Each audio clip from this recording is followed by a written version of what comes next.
In this section we cover exit statuses or error levels as reported by commands that are run on your system. Now within the bash environment, all commands return an exit status. No matter what the command is, whether it's binary, ASCII text, homegrown, or otherwise, every command run within a Linux environment, in particular within the bash shell, returns an exit status.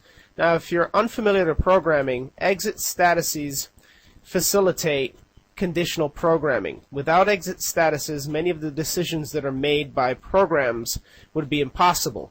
So for example, in order to run process number 2, a certain status from process number 1 may be required. So for example, you may have a chain of commands, and command number 2 or subsequent commands may be contingent upon the status that's returned by command number 1, or procedures in procedural programming. But in general, when we script using the bash environment, we tend to string together various commands. As you should know by now, Unix and Linux as a derivative consists primarily of many or a plethora of useful utilities, small useful utilities that all return exit statuses, and when stringed together provides a powerful programming environment. But without the exit status, many of the decisions that we make would be impossible. So let's show you what we mean. We'll open a shell and we will attempt to run a command, a successful command, and you'll see the exit status. We'll simply navigate into temp2, which is a good directory which exists on the system, and if you simply type echo $, the exit status of the most previously run command is returned. Now in this case it's returned as 0. Now you may think 0 from Boolean is equivalent to a false run or a false instance, but in regards to exit statuses, 0 is good. So typically when a program returns 0, you're in business, you're doing pretty well. In this case, we successfully changed directory into temp2, so we're able to return a 0 exit status. Now in regards to scripting, if you're wondering and if you're unfamiliar to programming and wondered how this applies, let's say for example you had a routine within a script that relies upon the existence of a specific directory such as temp2. So for example, step 1 of the script or step 1 of the procedure within the script could be to change directory into temp2, no differently than we did here at the command line.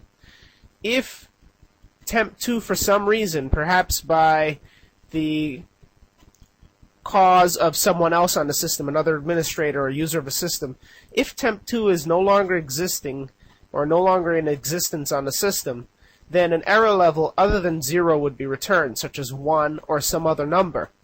You could simply put a conditional or a check within your script that says if error level is not equivalent to 0, then perform some other action. So if we attempt to change directory into temp2 and it fails, perhaps email the administrator or perhaps note to a log file the missing temp2 directory. So that's the power of exit statuses. So in this case, we have a status of 0. Now, another thing to note is as follows. Once you've echoed the question mark variable, in this case, $? As you know, within bash, variables are denoted by the $, and then the name of the variable following. So the question mark is a built-in reserved variable.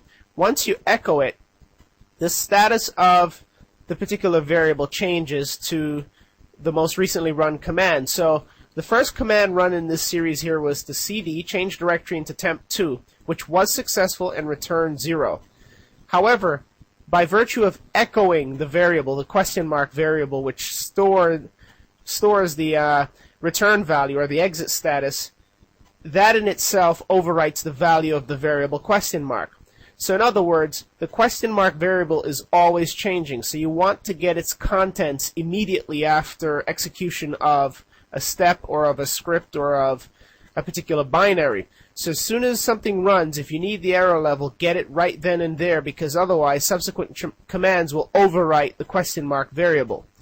So temp2 is successful, we've echoed, and if we were to echo it again, it's still 0 because the echo command successfully runs. Now remember, as I've mentioned before, echo is a built-in command. It's also a system binary, if the system binary were non-existent, then the built-in command would run anyway, and it takes precedence. So running echo should always work within your bash environment and should always return an error level of 0. Now, error levels are represented by an 8-bit range, which includes values from 0 through 255. Those values can be assigned to different incidences. So as you develop scripts, you can make use of any value from 0 through 255, for the most part any value, as return values. Now, there is a guide using the bash reference guide. If you go to GNU.org, you can look up the commonly used return codes or status codes, the exit status codes. You'll see the ones that are reserved, such as 126, 127, which we'll be showing you shortly. But in general, you can use pretty much any of the values from 0 through 255. Now let's attempt to run a command that does not exist on the system. So echo works. Let's try to do, for example, pzd. Now this is just a play on pwd for print working directory. If we run pzd, it'll fail. And if we echo $? You'll see we now have a return value of 127.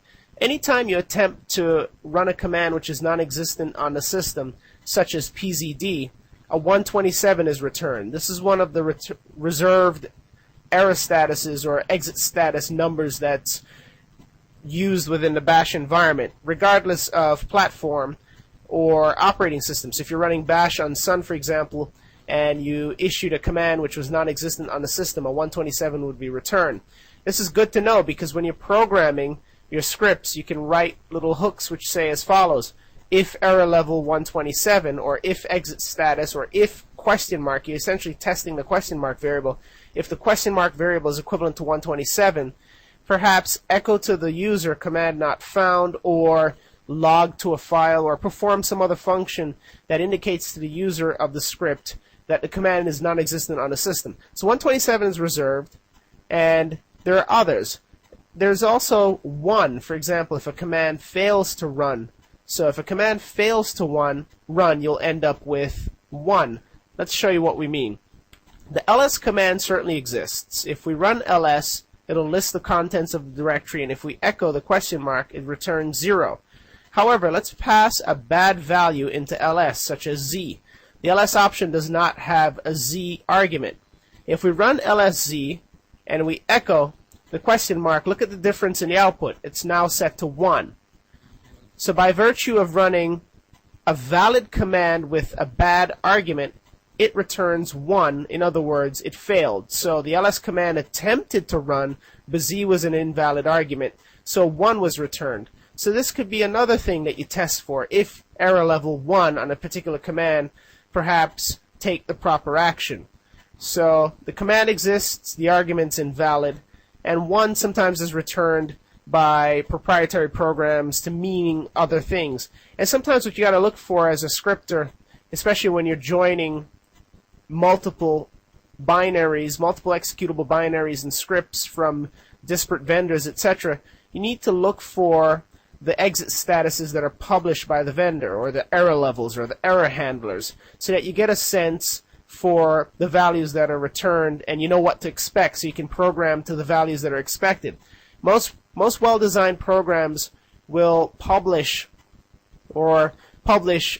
exit statuses for the user, the end user, to make use of, so that you can essentially have intelligent scripts on your system. You don't want to run, you shouldn't run programs that don't return valid exit statuses.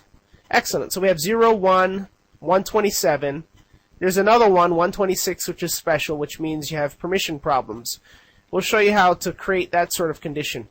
We'll touch a command called bad, or touch a file called badcommand.shell.sh for shell. Now this file is not executable. By default, when you touch a file, it's not executable. We can LSL to show you. As you can see, it has read, write, read, no executable.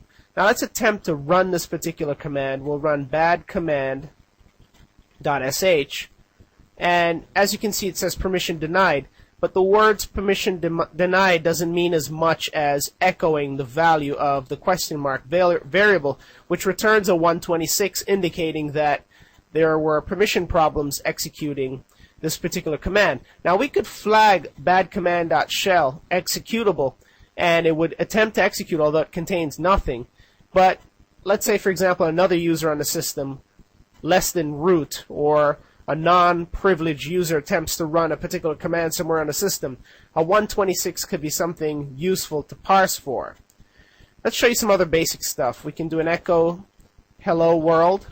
This is the classic program for all programming languages. And after echoing hello world, we echo the question mark, it's set to 0. We echo it again, it's still set to 0 because echo ran successfully. Also, another thing you need to keep in mind, there's a built-in command called exit. Now I won't type it here because if I do it'll exit the shell. What I'll do is I'll open a new tab and show you. The exit command allows you to tweak the exit status that's returned from a program.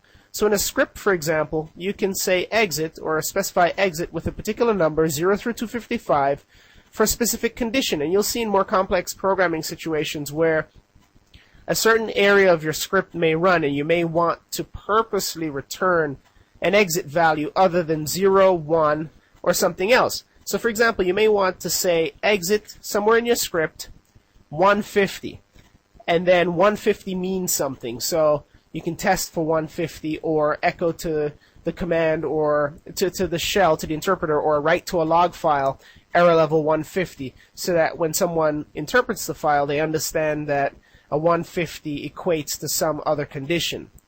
So exit statuses and error levels are important to understand. There is an 8-bit range reserved, 0 through 255. The first 8 bits are reserved, and you can use most of them. In general, 0 indicates that the command has run successfully, and you'll see when we program, we test for the presence of the question mark being 0 so that we know whether or not to continue. Now we'll be showing you in the command chaining section and the command lists section next how the exit status plays in regards to some of the other built-in shell functions such as running and or situations, multiple commands, command chaining, to show you how to make better use of exit statuses. And all throughout the product you'll see how we make use of the exit status that's returned from a previous command regardless of the scripting language that's in use.